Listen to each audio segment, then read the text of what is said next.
नारायण श्रीमन्नारायण नारायण श्रीमन्नारायण नारायण नारायण श्रीमन्नारायण नारायण आनंदमय आनंदमय आनंदमय आनंदमय। भाई लोग जो है आज गीता की जो द्वादश जो अध्याय है यानी 12वीं जो अध्याय है इसके ऊपर कहने के लिए कहते हैं। तो ये समझना चाहिए कि ये 12वीं जो अध्याय है इस 12वीं अध्याय का नाम है भक्ति योग। इस अध्याय का नाम है भक्ति योग यानी इसमें भक्ति योग की बात ही भरी हुई है। तो भक्ति योग की जो बात भरी हुई है और इसमें श्लोक 120 है। 20 श्लोकों के वहाँ 2 अधिकरण है यानी प्रधान विषय इसके वहाँ 2 है। 1 से लेकर 12 तक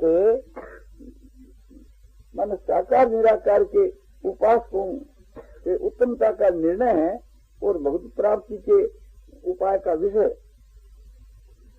और 13 से 20 तक 8 श्लोकों के वहाँ भगवत प्राप्ति वाले पुरुषों के लक्षण। तो 2 विषय इसके वहां हैं। तो प्रथम जो है अर्जुन ने पहले श्लोक में प्रश्न किया है इस विषय में साकार निराकार के उपासकों में कौन श्रेष्ठ है ये जानने के लिए अर्जुन का प्रश्न है। एवं सतत युक्ताये भक्तास्त्वं पर्युपासते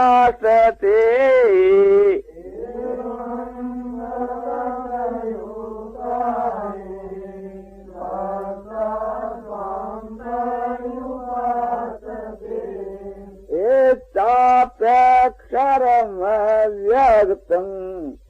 तेषां के योगवित्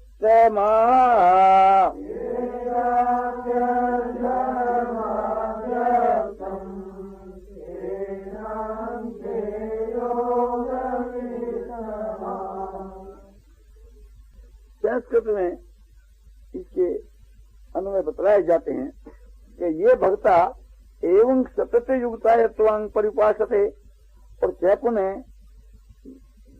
ये भक्ता अक्षरम अव्यक्तम अपि तेषां योग वित्तमा के शब्दार्थ होता है हिंदी के वहां कि जो अनन्य प्रेमी भक्तजन इस पूर्वोक्त प्रकार से निरंतर आपके भजन ध्यान में लगे हुए आप सगुण रूप परमेश्वर को अति श्रेष्ठ भाव से उपासते हैं। और चैपुने मन जो अविनाशी सच्चिदानंद घन निराकार को ही उपासते हैं अर्थात दूसरे जो अविनाशी सच्चिदानंद निर्गुण निराकार की उपासना करते हैं उन दोनों प्रकार के भक्तों की श्रेणी में यानी भक्तों में अति उत्तम योग्यता कौन है ये भगवान से अर्जुन तो प्रश्न कर रहा है। यहाँ इसका भाव समझना चाहिए। एवं सत्य युक्ताएं जो इस प्रकार से थी युक्त हुए इस प्रकार से निरंतर युक्त हुए एवं से पूर्व के अध्याय के श्लोक पकड़े जाते। एवं मन जो भगवान पूर्व में कहा है उनको सुन करके के और अर्जुन उसी पर पूछ रहा है। इसके पूर्व के बीच के वहां भगवान ने सगुण साकार की जो अनंत भक्ति का जो विषय बताया था और उसको सगुण निराकार रूप से भी उपासना कर सकते हैं। तो भगवान ने गीता की 11 अध्याय के 54 और 55 के श्लोक में अनंत भक्ति बतलाई। वो इस प्रकार से थी कि मत कर्म किरण मत परमो मत भक्त संवर्जित हो निर्वैर सर्वभूतेषु ये समामेति पांडव। ये गीता की 11वीं अध्याय का 54 का श्लोक है। इसका भाव यह है, हे परम तप माने हे अर्जुन, अनंत भक्ति करके तो इस प्रकार चतुर्भुज रूप वाला या सगुण रूप वाला प्रत्यक्ष देखने के लिए और तत्व से जानने के लिए तथा प्रवेश करने के लिए अर्थात एक ही भाव से प्राप्त होने के लिए भी मैं शक्य हूँ। ये इसलिए कहा गया, भगवान ने अर्जुन को प्रथम तो विश्वरूप का दर्शन कराया, फिर अर्जुन ने प्रार्थना की कि तेने रूपेण चतुर्भुजेन सहस्र भाव विश्व मूर्ति, हे सहस्र भाव हे विश्व मूर्ति, आप चतुर्भुज रूप वाले हो जाओ। तो भगवान चतुर्भुज रूप वाले होकर के उनको दर्शन दिए, और दर्शन देकर के भगवान ने अपने उस अमोघ दर्शन की प्रशंसा की कि नाहं वेदेर न तपसा और न दाने न चेजया शक्यं विदो द्रष्टुम दृष्टवांसी मांग यथा। कि अर्जुन जिस प्रकार से तू मुझको देख चुका है, इस प्रकार का साक्षात सगुण स्वरूप से दर्शन देने के लिए मैं वेदों के द्वारा भी बाध्य नहीं हूं कि वेदों के पढ़ने से और उसके द्वारा मेरी प्राप्ति हो जावे, ऐसा मैं बाध्य नहीं हूं। और न तपस्या माने तपस्या करने से, और न जग करने से, न दान देने से। नाहंग वेदे न तपसा न दाने न चेजिया। नाहंग वेदे माने वेदों के द्वारा और तपस्या के द्वारा, दान के द्वारा और जग और के द्वारा। नाहंग वेदे न तपसा न दान शक्य एवं विदो द्रष्टुम दृष्टवांसी मांग यथा। जिस प्रकार से तू मेरे स्वरूप को देख चुका है, इस प्रकार का दर्शन देने के लिए मैं शक्य नहीं हूं, यानी बाध्य नहीं हूं। तो फिर किस प्रकार से आप दर्शन देते हैं, किस प्रकार से दे सकते हैं, इसके लिए बताया कि अनंत भक्ति से इस प्रकार का दर्शन मैं दे सकता हूं। तो अब ये बात बतलाई कि अनंत भक्ति के द्वारा आप दे सकते हैं। उस अनंत भक्ति का क्या स्वरूप है, तो उसके उत्तर में 11वें अध्याय के अंतिम श्लोक में 55 के श्लोक में भगवान कहते हैं कि मत कर्म किरण मत परमो मत भक्त संवर्जितो निर्वैर सर्वभूतेषु ये मामेति पांडव। हे पांडव, जो पुरुष मेरे लिए कर्म करता है और मेरी शरण है और मेरा भक्त है और संसार के मां आसक्ति से रहित है, सारे भूतों में, सारे प्राणियों में, सार जंगुओं के बीच के मां जो आसक्ति से रहित है और निर्वैर सर्वभूतेषु, और सारे भूतों के मां बैर भाव से जो रहित है, वह मुझको ऐसा प्राप्त होता है। तो इसमें 3 जो बात है भगवान की अनंत भक्ति के विषय में कही, और 2 बात समझो कि त्याग के विषय में, यानी राग द्वेष के त्याग के विषय में कही। तो मत कर्म किरण का मतलब यह है कि जो मेरे अर्थ कर्म करता है, जैसे एक लोभी आदमी व्यापार करता है तो उसकी सारी क्रिया प्रातः काल से लेकर सायंकाल तक की सारी क्रिया रुपयों के लिए होती है। वो रुपयों के लिए ही क्रिया विक्रिया जो कुछ करता है तो रुपयों के लिए करता है। जैसे रुपयों का लोभी आदमी, रुपयों में जिनकी आसक्ति है, ऐसा पुरुष रुपयों के लिए सारी चेष्टा करता है। इस प्रकार से जो मेरा भक्त, मेरे में प्रीति रखने वाला, मेरी प्राप्ति के लिए या मेरे में प्रेम होने के लिए, मुझको खुश करने के लिए जो चेष्टा करता है, यावन मात्र सारी चेष्टा जो इस प्रकार से करता है, वो मत कर्म कृत, वो मेरे लिए कर्म करने वाला है और मत भक्त है। और जो मेरा ही भक्त है, अर्थात मेरे में जिनकी प्रीति है और मेरी सेवा करता है और मेरे नाम का जप करता है, मेरा ध्यान करता है, ऐसा जो पुरुष है वो मेरा भक्त है। और जो मेरे प्राण मत करूंगे मत परमा, मेरे जो प्राण माने मेरी जो शरण, मेरी आश्रित का मतलब यह है कि जो अपने आप को मेरे प्रति समर्पण कर दिया, जो कुछ अपने पदार्थ है उन सबको और अपने आप को खुद को जिनके बीच के मां ममता है, उन पदार्थों को, जिस शरीर के मां हंता, उसको सब को जो मेरे अर्पण कर चुका है, ऐसा मेरे समर्पण करने वाला जो पुरुष है वो मेरा भक्त है। उसकी ये परीक्षा है कि जो भी कुछ सुख दुख लाभ हानि आगे के प्राप्त हुए, जय पराजय जो भी कुछ आगे के प्राप्त हुए, उसको भगवान का भेजा पुरस्कार मान करके उसमें हर वक्त जो संतुष्ट रहता है, हर वक्त प्रसन्न रहता है, वह मेरे प्रिय से निर्भर करता है। उसके लिए जो कुछ मैं कर देता हूँ उसे में आनंद मानता है। जैसे छोटा बच्चा, 1-2 साल का बच्चा माँ पर ही निर्भर रहता है, इस प्रकार से जो मेरे ऊपर ही निर्भर रहता है वो मत पर में। तो ये बतलाया कि एक ये जो भक्ति बतलाई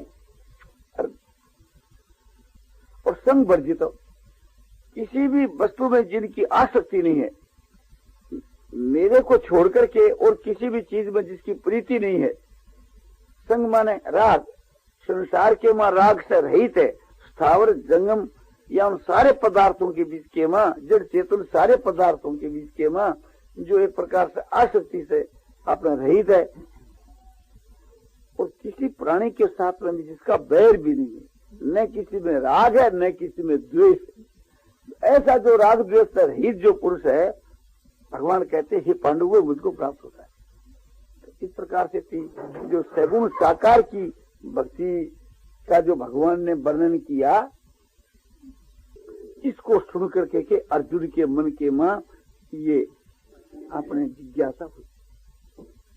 इस प्रकार की जो आपकी जो कोई भक्ति करते, एवं सतत युगता है भक्तांग स्वांग परिपासते, माने एवं माने इस प्रकार पूर्वोक्त प्रकार से जैसा मैंने वर्णन किया गीता की 11 अध्याय माने 11वें अध्याय के अंत में 54-55 के श्लोकों में जो भगवान ने अर्जुन को उपदेश दिया था सगुण की उपासना के विषय में, तो अर्जुन का ये पूछना है कि आप श्री कृष्ण जी की कोई इस प्रकार से उपासना करता है, भक्ति करता है कि जैसी भक्ति जो आपने बतलाई, एवं माने एक इस प्रकार कि जो आपकी जो भक्ति करते हैं और परिउपास से बने निष्काम भाव से, प्रेम भाव से जो आपकी उपासना करते हैं, तो एवं सतत युगता है, सतत माने निरंतर लगे हुई बराबर, एवं सतत युगता है भक्ता त्वांग परिपासते, तुमको जो उपासते हैं तुम्हारी भक्ति करते हैं।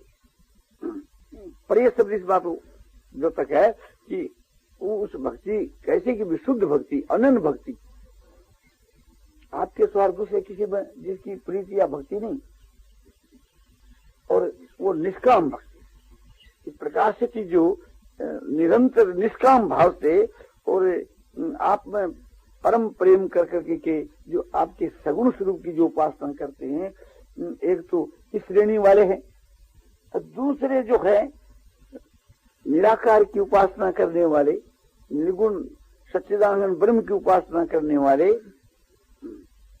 इन दोनों प्रकार की श्रेणी वाले भक्तों में आपके मत में सर्वोत्तम कौन है? दूसरी जो बात कहते हैं ये चाप्राक्षर मैद्यक्तंग तेसंग के योग वित्तवा, ये माने जो दूसरी श्रेणी के इसे विलक्षण अक्षरम अव्यक्तम अपि उपासते, अक्षरम माने अविनाशी सच्चिदानंद ब्रह्म, अव्यक्तम माने निराकार व्यक्ति भाव से रहित, जिसकी कोई व्यक्ति नहीं, आकार नहीं। जैसे आकाश निराकार है किंतु आकाश निराकार होकर के वो चेतन नहीं है, जड़ है।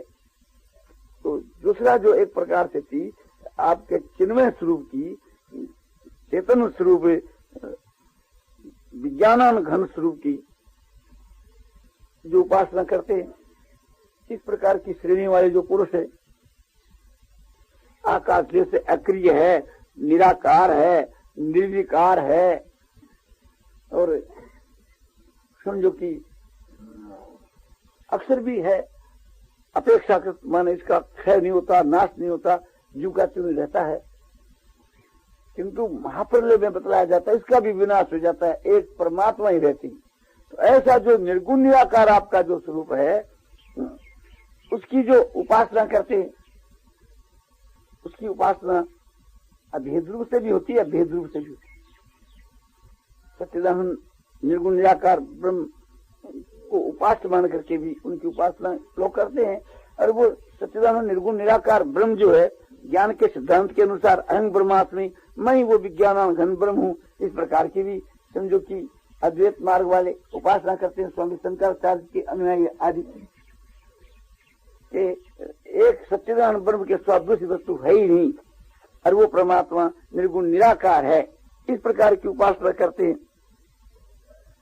तो इन दोनों के बीच के मां श्रेष्ठ योग वेताओं में उत्तम, आपकी मान्यता के मां, आपके सिद्धांत के अनुसार कौन सी श्रेणी वाले उत्तम हैं, ये बात अर्जुन आपने पूछता है। इसके उत्तर के बीच के मां भगवान को कहते, श्री भगवान हुआ से मैया वेश्य मनो ये मां नित्य युक्ता उपासते।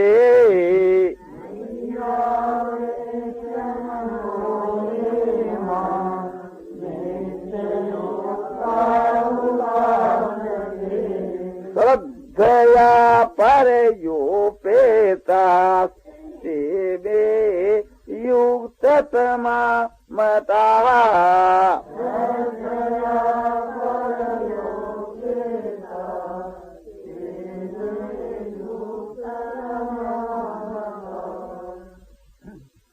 भगवान कहते हैं, उसके संस्कृत के अन्वय बतलाते हैं। संस्कृत भाषा के बीच के उसके शब्दार्थ को कहते हैं। मई मने आवेश्य नीतियुक्ता ये परिया श्रद्धया उपेता माम उपासते ते मे युक्ततमः मतः। इसका शब्दार्थ भाषा में बतलाते हैं, हिंदी भाषा में। भगवान कहते हैं कि हे अर्जुन, मेरे में मन को एकाग्र करके निरंतर मेरे भजन ध्यान के में लगे हुए जो भक्तजन अतिशय श्रेष्ठ श्रद्धा से युक्त हुए मुझ सगुण रूप परमेश्वर को भजते हैं, वे मेरे को योगियों में भी अति उत्तम योगी मान्य हैं। इनका भाव यह है, भगवान के सगुण रूप की उपासना करने वालों की श्रेष्ठता बतलाई। तो इसका भाव समझना चाहिए। भाव यह है, मैं माना मुझ परमात्मा में, भगवान कहते मैं जो सगुण स्वरूप हूं, तुम्हारे सामने जो कृष्ण के रूप में दिखता हूं, ऐसा मेरा जो सगुण साकार रूप है, ऐसे मुझ में मन को एकाग्र कर करके, मैंने मन को समावेश करके, आवेश करके, मन को लगा करके, भगवान कहते हैं मेरे में मन को एकदम लगा कर, यानी जिनका मन जो है मेरे में ही लगा हुआ है, मेरे सिवा और कोई भी वस्तु को नहीं देखता है, सर्वत्र एक प्रकार से मुझको ही देखता रहता है। व्यवहार काल में, शयन काल में, साधन काल में, सदा सर्वदा जिनका मन मेरे में यह वास करता है।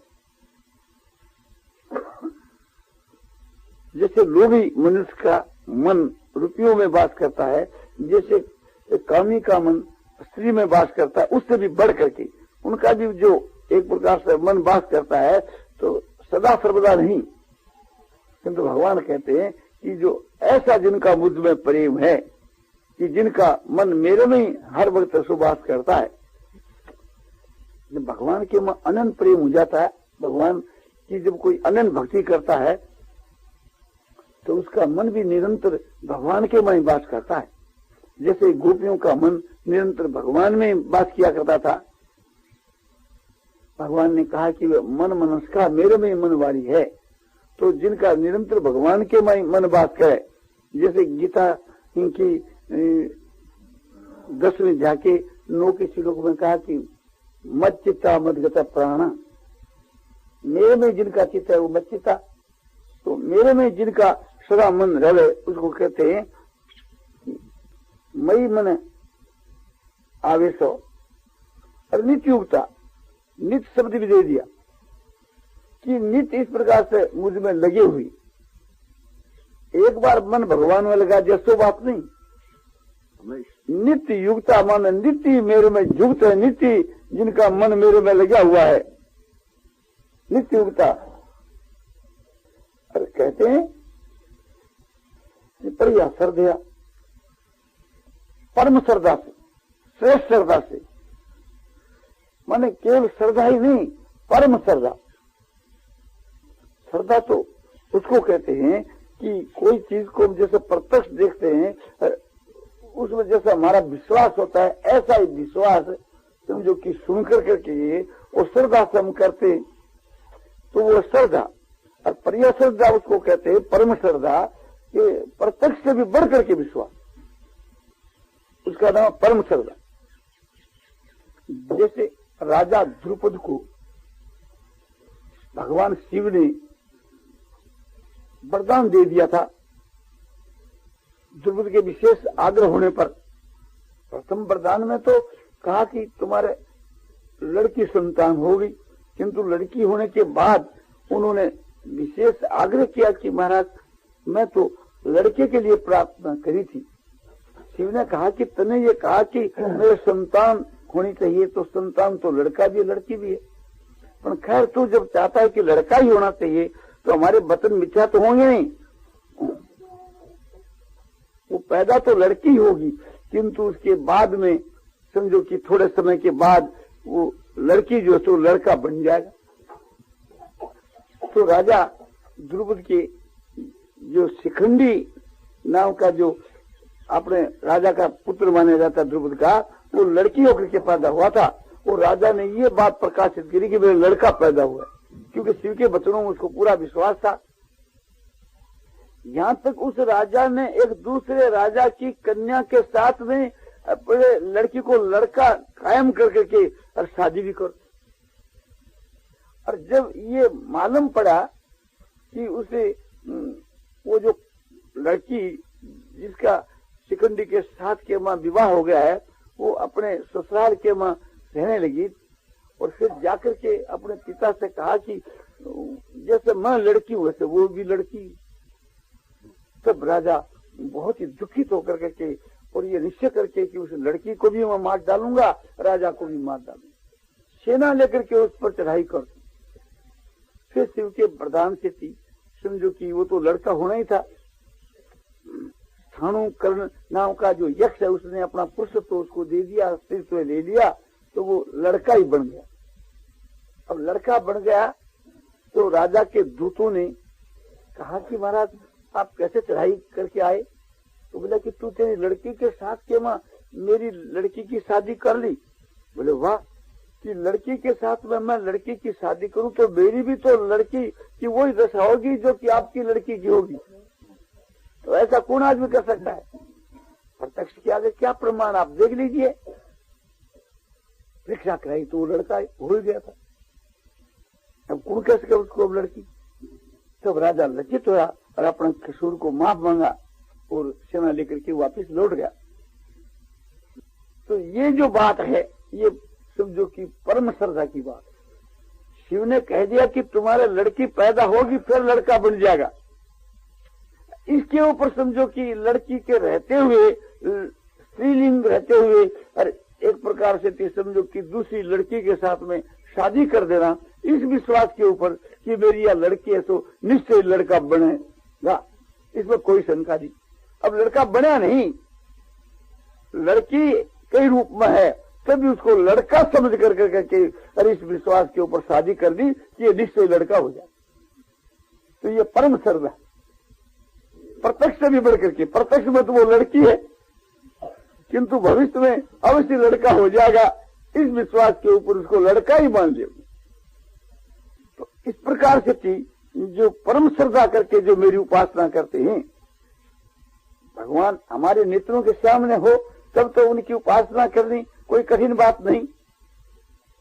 किंतु भगवान नहीं होने पर भी भगवान को एकदम समझो कि प्रत्यक्ष से भी बढ़ करके समझ लेना, कि भगवान को प्रत्यक्ष से बढ़ करके समझ लेना। देखने में तो यह संसार प्रत्यक्ष के माती है और भगवान एक प्रकार से शास्त्र के आधार पर, महापुरुषों के वचनों के आधार पर, युक्तियों के आधार पर हम ये समझते हैं कि भगवान है। किंतु जो पुरुष एक प्रकार से नहीं दिखने पर भी और मुझ परमात्मा को प्रत्यक्ष से बढ़ करके श्रद्धा करता है, ऐसी श्रद्धा से की और जो मुझको उपासते हैं, और वो उपासना भी बड़े ऊंचे दर्जे की। ऐसी जो उपासना है कि प्रिय उपास से परिणाम श्रेष्ठता का, कि जो श्रेष्ठ उपासना, श्रेष्ठ भक्ति, श्रेष्ठ का मतलब है एक तो निष्काम भाव, एक है कि परमात्मा को हर वक्त ध्यान में रखते हुए, तो इस प्रकार की जो उच्च कोटि की जो उपासना करते हैं, तो भगवान कहते हैं कि मेरे मत के बीच के मां वे सो युक्ततम है। मतलब माने मेरे मत में, मेरे सिद्धांत के मां वे युक्ततम हैं। तो कहा जाता है कि इस श्लोक के बीच में, इस दूसरे श्लोक के बीच में उपास्य शब्द ही है, तो आप प्रिय उपास्य, ये उपासना के साथ के बीच के मां ये शब्द कहां से ले आए? तो अर्जुन के प्रश्न, अर्जुन के पहले श्लोक में अर्जुन क्या प्रश्न करता है? अर्जुन कहता है एवं सत्य युक्ता है भक्ता स्वांग परिउपास। अर्जुन पूछ रहा है तो उसके अनुसार ही तो भगवान उत्तर देंगे ना, उस बात को हृदय में रखकर तो उसका जवाब देंगे। तो अर्जुन के प्रश्न के बीच में परिउपास से जो शब्द पड़ा है, उसका अध्ययन किया जा सकता है भगवान के वचनों के बीच के वहां। अर्जुन जिस विषय में पूछता है उसी विषय में भगवान उत्तर देते हैं। इस विषय के बीच के वहां जो है भगवान का ये निर्णय देना है कि तने जो दो प्रकार के भक्तों के विषय में पूछा, एक तो यह श्रेणी की सगुण की उपासना वाले और एक यह श्रेणी निर्गुण की उपासना वाले, या यूं कहो कि एक साकार की उपासना के विषय में, एक निराकार की उपासना के विषय में। तो भगवान का जो सगुण साकार रूप जो है श्री कृष्ण जी का, इस विषय के बीच के वहां अर्जुन का आपने प्रश्न था कि जो आपने 11वें अध्याय के अंत में 2 श्लोक कहे कि इस प्रकार का दर्शन मैं दे सकता हूं, जो मेरी अनन्य भक्ति करता है उनको मैं दे सकता हूं।